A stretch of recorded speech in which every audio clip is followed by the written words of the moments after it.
महापर्व छठ कार्तिक मास की अमावस्या को दिवाली मनाने के 6 दिन बाद कार्तिक शुक्ल को मनाया जाता है, इसलिए इसे छठ कहा जाता है। यह त्यौहार 4 दिनों का होता है और इसमें साफ सफाई का बहुत ध्यान रखा जाता है। इस त्यौहार में गलती की कोई जगह नहीं होती। इस व्रत को करने के नियम बहुत ही ज़्यादा कठिन हैं।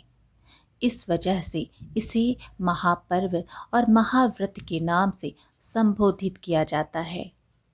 मान्यता है कि छठ देवी सूर्य देव की बहन हैं और उन्हीं को प्रसन्न करने के लिए जीवन के महत्वपूर्ण अवयवों में सूर्य व जल की महत्वता को मानते हुए इन्हें साक्षी मानकर भगवान सूर्य की आराधना तथा उनका धन्यवाद करते हुए माँ गंगा, यमुना या किसी भी पवित्र नदी या पोखर, तालाब के किनारे यह पूजा की जाती है। षष्ठी देवी यानी छठ माता बच्चों की रक्षा करने वाली देवी हैं। इस व्रत को करने से संतान को लंबी आयु का वरदान प्राप्त होता है। मार्कंडेय पुराण में इस बात का उल्लेख मिलता है कि सृष्टि की अधिष्ठात्री प्रकृति देवी ने अपने आप को 6 भागों में विभाजित किया है। इनके छठे अंश को सर्वश्रेष्ठ मातृ देवी के रूप में जाना जाता है, जो ब्रह्मा जी की मानस पुत्री हैं। वो बच्चों की रक्षा करने वाली देवी हैं।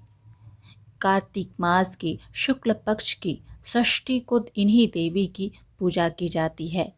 शिशु के जन्म के 6 दिनों बाद इन्हीं देवी की पूजा होती है।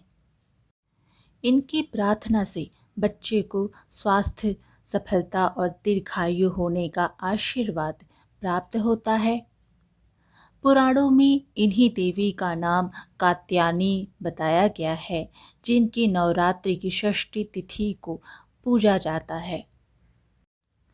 महापर्व छठ की प्रचलित कथा है, तो आइए अब शुरू करते हैं कथा को। पौराणिक कथा के अनुसार प्रियव्रत नाम के एक राजा थे। उनकी पत्नी का नाम मालिनी था, परंतु दोनों की कोई संतान नहीं थी। इस बात से राजा और उसकी पत्नी बहुत दुखी रहते थे।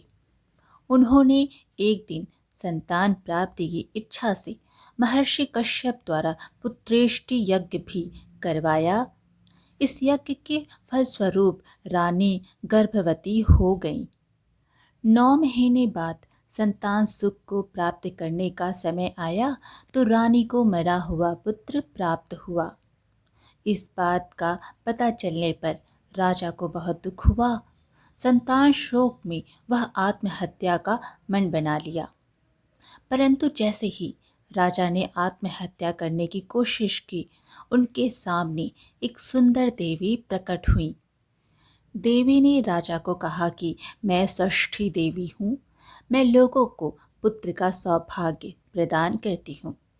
इसके अलावा जो सच्चे भाव से मेरी पूजा करता है, मैं उसके सभी प्रकार के मनोरथ को पूर्ण कर देती हूँ। यदि तुम मेरी पूजा करोगे तो मैं तुम्हें पुत्र रत्न प्रदान करूँगी। देवी की बातों से प्रभावित होकर राजा ने उनकी आज्ञा का पालन किया। राजा और उनकी पत्नी ने कार्तिक शुक्ल की षष्ठी तिथि के दिन देवी षष्ठी की पूरे विधि विधान से पूजा की। इस पूजा के फलस्वरूप उन्हें एक सुंदर पुत्र की प्राप्ति हुई। तभी से छठ का पावन पर्व मनाया जाने लगा। छठ व्रत के संदर्भ में एक अन्य कथा के अनुसार जब पांडव अपना सारा राजपाट जुए में हार गए, तब द्रौपदी ने छठ व्रत रखा।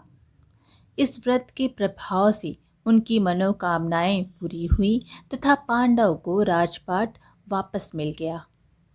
बोलिए सूर्य भगवान की जय, छठ माता की जय।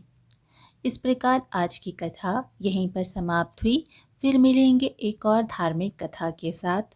वीडियो पसंद आए तो लाइक शेयर ज़रूर करें और धार्मिक कथाएं सुनने के लिए हमारे चैनल को सब्सक्राइब कर लीजिए। धन्यवाद।